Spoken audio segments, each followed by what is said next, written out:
گی Celadên Kurdan e. Pirseke ku çend rojin di rojeva Tirkiyê de ye û deshilat û opozîsyon li bersiva wê digerin. Yekem car serokê CHP agirê nîqaşê pêxist. Piştî ku di Kongreya Partiya xwe de carekê din weke serok hate hilbijardin.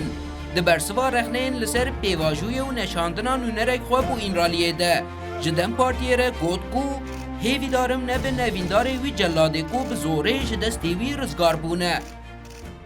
Sayın Özel, kurultay kürsüsünden bize Stockholm sendromu... Berez Özel, ji kursiya kongreyê teşîsa sendroma Stockholmê ji bo me dike.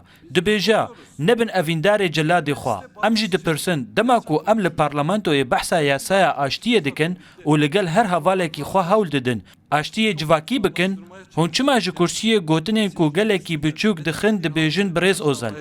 Sözler söylüyorsunuz Sayın Özel.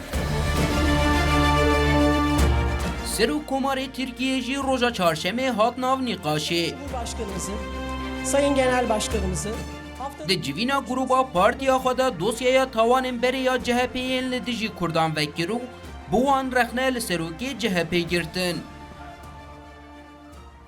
DEM Parti'nin terörsüz Türkiye sürecine katkı vermesi Dibêje piştgiriya DEM Partîyê ya ji bo pêvajoya Tirkiye bê teror sendroma Stockholmê ye. Wate dibêjin ev yek evîndariya celadê xwe ye. Mirov hinekî şerm dike. Mirov qet nebe paşa roja xwe û sicila xwe ya reş dizane.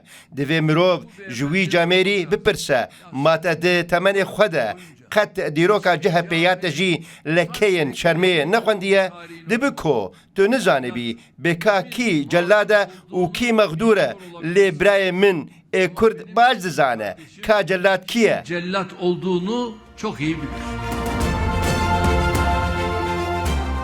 Özgür Özel jî bi şerê xendekanê di navbera salên 2015 û 2016 û beşek ji tawanên wê demên serbazên Tirkiyeyên li dijî Kurdên Bakurê Kurdistanê bersiva rexneyên Erdoğan da. 80 yıllık 90 yıllık Tu dê hewl bidî bi bîranînên 89 salan hinek tiştan bikî û bînî bîra xelkê lê bo mînak nayê bîra te ku berî 10 salan di desthelata te de dema cenazeyê dayika taybet heft rojan li erdê ma û jin ji bo ku cenaze nereze bi alayên spî çûn da ku hilgirin gul helwan hatin barandin. ateş açıldığını hatırlamayacak. Ev nîqaş di demekê de ye ku li Tirkiye pêvajoya çareseriyê zêdeyî salekî ye berdewam e û Kurd li bendêne êdî siyaset nakokiyan bide aliyekê û gavên şêmber ji bo çareseriyê biavêje. Lê deshilat û opozisyona sereke li şûna projeyên çareseriyê li ser êş û azar û tawanên ku li dijî Kurdan hatine kirin ketine qirika hev û nakokiyan kurtir dikin. Ferdî Sak, Rûdaw.